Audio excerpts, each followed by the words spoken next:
দুর্গাপুজো বাঙালির আবেগ, ইমোশন। সেরকমই একটি দুর্গাপুজোর প্যান্ডেলে আমি চলে এসেছি আজকে। শহরের দুর্গাপুজোর সঙ্গে গ্রামের দুর্গাপুজো কিন্তু এখন পাল্লা দিয়ে কোমর বেঁধে নেমেছে থিমের লড়াইয়ে। আটচালা ছেড়ে এখন থিম শুরু হয়েছে গ্রামের বিভিন্ন প্রান্তরে। ঠিক সেই রকমই একটি প্যান্ডেলে এখন আছি আমি বীরভূম জেলার রাজনগর ব্লকের ড্রামাটিক ক্লাবে। চলুন ঘুরিয়ে দেখাবো আপনাদের সেই প্যান্ডেলটি কেমনভাবে সেজে উঠেছে থিমের সাজে। সেজে উঠেছে এখানে কুলো, পাখা, বাংলার সব ঐতিহ্য জিনিসপত্র দিয়ে।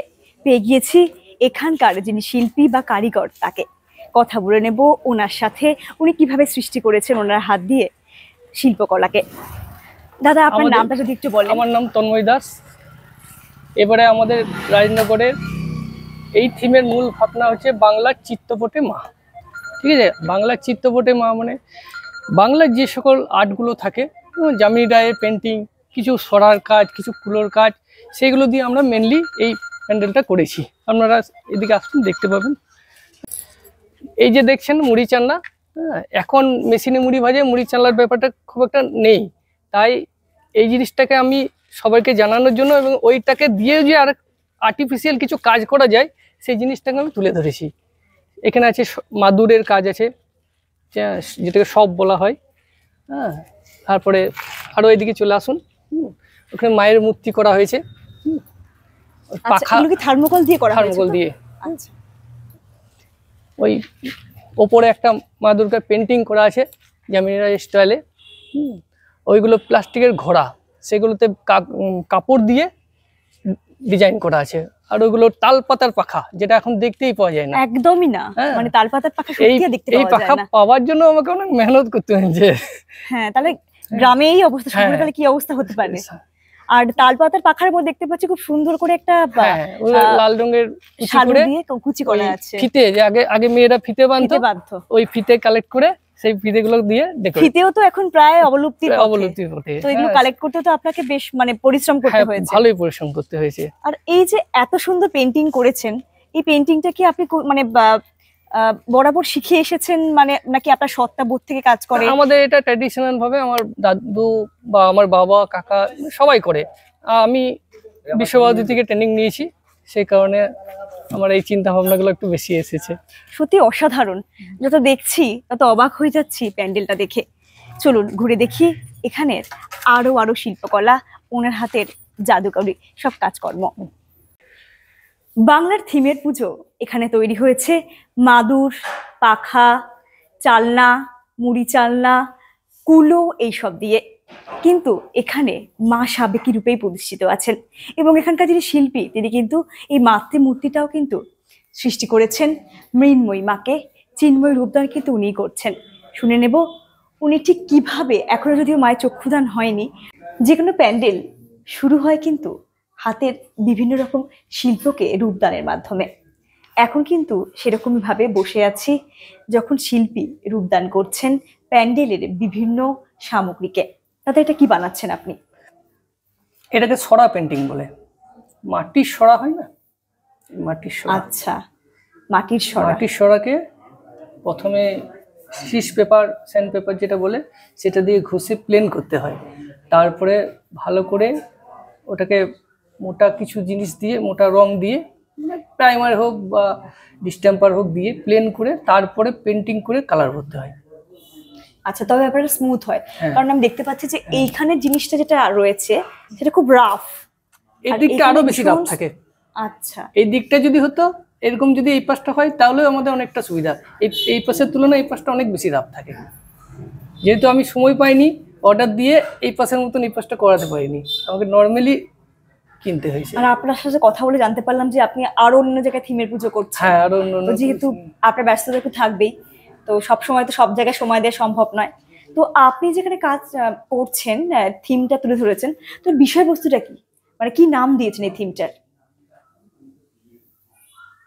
ওই দুবরাজপুরে একটা থিম করেছি দাসপাড়াতে, দাসপাড়া এবং ডাকবাংলা পাড়া মিলিয়ে। ওই থিমটার নাম হচ্ছে হাতে খড়ি। আচ্ছা, হাতে খড়ি কেন দিয়েছি, যে আমরা মেনলি সিলেটের উপর বেশি কাজ করেছি।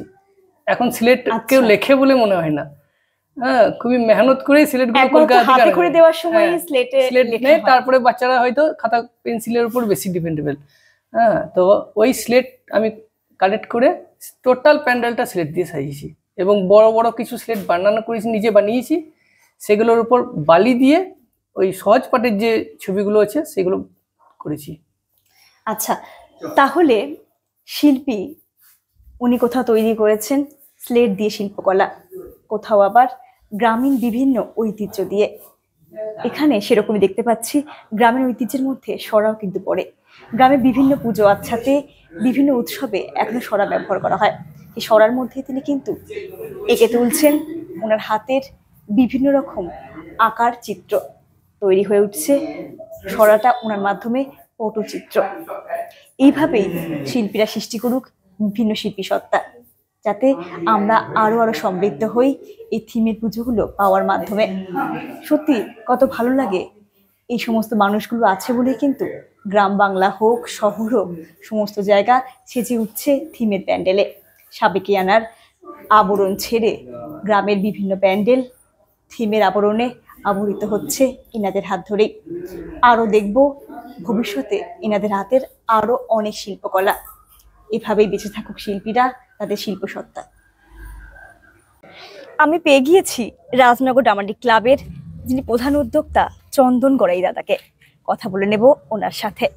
আচ্ছা, এই যে থিমের প্যান্ডেলটা করা হচ্ছে, এই কনসেপ্টটা কে প্রথম এনেছিল?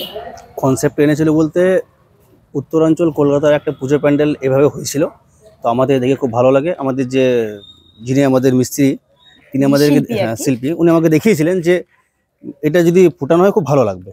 তো আমরা সমস্ত পুজো কমিটি যারা আছে সবাইকে দেখালাম, তারা সব পছন্দ করলো। তারপর আমরা এই কনসেপ্টটা নিয়ে এলাম। আর এই কনসেপ্টের মধ্যে বাংলার যে একটা হারিয়ে যাওয়া ঐতিহ্য, যে একটা পটচিত্র, সে পটচিত্রর মধ্যে আমরা এখনকার অনেকেই কিন্তু এটা জানে না যে মানে পট জিনিসটা কি। আমরা বর্তমান প্রজন্মকে আমরা দেখাতে চাইছি যে এভাবে আগেকার দিনে আমরা পট দিয়ে গান শুনে শুনে আমরা বিভিন্ন রকমভাবে বিনোদন হতাম। এখন সব মোবাইলে ভক্ত হয়ে গিয়েছে, ওটাই যা। আমরা চেষ্টা করছি যে কিছুটা একটা নতুনত্ব আমরা মানুষের কাছে পৌঁছে দিতে। আর রাজনগরে এর আগে ধরুন থিমের পুজো সেরকম খুব একটা হয়নি বললেই চলে। আমাদেরও এবছর যে থিমটা করছি সেটা আমাদের পুজোটা আমাদের নতুনই। তো আমরা চেষ্টা করছি যে একটু অন্যরকম স্বাদ, একটু অন্যরকম পুজো যারা মায়ের দর্শন করতে আসবে তাদেরকে উপহার দেওয়ার জন্য। তাহলে শুনলাম রাজনগর ব্লকে এই প্রথমবার তৈরি হচ্ছে থিমের পুজো, তাও আবার বাংলার ঐতিহ্যকে কেন্দ্র করে। যে ঐতিহ্য হারিয়ে যাচ্ছে দিন দিন সোশ্যাল মিডিয়া বা ডিজিটাল মিডিয়া যুগে, সেই শিল্পকলাকে ওনারা রূপদান করছেন মানুষের সামনে তুলে ধরার জন্য। নতুন প্রজন্ম জানেই না কুলো কি জিনিস, জানেই না হাত পাখা কি জিনিস, এটাও জানে না যে মুড়ি কিভাবে চালা হয়। খুব ভালো লাগছে যে ওনারা তৈরি করছেন এমন জিনিস যেটা মানুষকে শুধু বিনোদন দেবে না, মানুষকে শেখাবে অতীতের বিভিন্ন ঐতিহ্যকে জানতে, শেখাবে মানুষকে আরো আরো বাংলার ঐতিহ্য বাংলা শিল্পকলাকে আরো ভালোবাসতে। অনেক ধন্যবাদ চন্দন গড়াই বাবুকে যে ওনার মাধ্যমে বা ওনাদের মাধ্যমে এই প্রথমবার রাজনগর ব্লক থিমের উপহার পাচ্ছে। থিমের বিভিন্ন শিল্পকলা, থিমের বিভিন্ন কারুকার্য যা আমরা কলকাতায় দেখে থাকি, সেই কলকাতার ঐতিহ্যকে ওনারা তুলে ধরছেন কিন্তু ওনাদের এই প্যান্ডেলের মাধ্যমে। আমি এটাই বার্তা দেব, আপনারা আসুন রাজনগর ব্লকের ড্রামাটিক ক্লাবে, তাহলে কিন্তু আপনারা দেখতে পারবেন এই শিল্পকলাকে। আপনি এমনি মানুষকে কি বার্তা দেবেন এই প্যান্ডেলে আসার জন্য? বা মানুষকে বার্তা বলতে আপনারা আসুন, আমাদের প্রতিমা সাবেকি প্রতিমা বিভিন্ন রকমভাবে আমরা আলোকসজ্জা তার সাথে থিম একটা পুরো প্যাকেজ তৈরি করে আমরা মানুষকে বিনোদন দেওয়ার চেষ্টা করব। আর বাচ্চাদের নিয়ে আসুন, আপনারা দেখান যে এইভাবে দেখুন এটা চালনা, এটা কুলো, দেখুন পুরো প্যান্ডেলটা ঘুরে দেখবেন যে সব কিছু কিন্তু যেগুলো হারিয়ে যাওয়া সব কিন্তু ফুটিয়ে তোলা হয়েছে। আসুক, আমরাও তাদেরকে আন্তরিকভাবে অভিনন্দন জানাই যারা আমাদের পুজো মণ্ডপে আসবেন। যারা আসবেন তাদের যদি কোনো রকম কোনো অসুবিধা না হয়, আমাদের যারা ভলেন্টিয়ার তারা সচেষ্ট থাকবে, এটুকুই বলার। আর রাজনগর ড্রামাটিক ক্লাব ও গড়দরজা সার্বজনীন দুর্গাপুজোর পক্ষ থেকে সকলকে জানাই আমরা শারদীয়ার প্রীতি শুভেচ্ছা ও অভিনন্দন। অনেক ধন্যবাদ। সহেলির পক্ষ থেকে সবাইকে জানাই শারদীয়ার প্রীতি শুভেচ্ছা ও অভিনন্দন। এইভাবে গ্রাম বাংলা ঐতিহ্য বেঁচে থাকুক এরকম ভাবে প্যান্ডেলের মধ্য দিয়ে, যেখানে এই যে হাঁটছি মাদুরের মধ্য দিয়ে বিভিন্ন রকম শিল্পকলার মাধ্যমে। এখানে দেখতে পাচ্ছি শিব ঠাকুর বসে আছে গণেশ ঠাকুরকে কোলে নিয়ে, আবার এখানে গণেশকে কোলে নিয়ে মা দুর্গা বসে আছে। এভাবেই মা দুর্গা সকলকে আশীর্বাদ করুক, যাতে এভাবেই গ্রামের মানুষজন আরো আরো থিমের মাধ্যমে গ্রামের ঐতিহ্যকে ধরে রাখতে পারে, দেখাতে পারে মানুষের কাছে। অনেক ধন্যবাদ। এভাবেই সঙ্গে থাকুন সহেলী মিত্রর এবং লড়বড়ে অন এ জার্নির।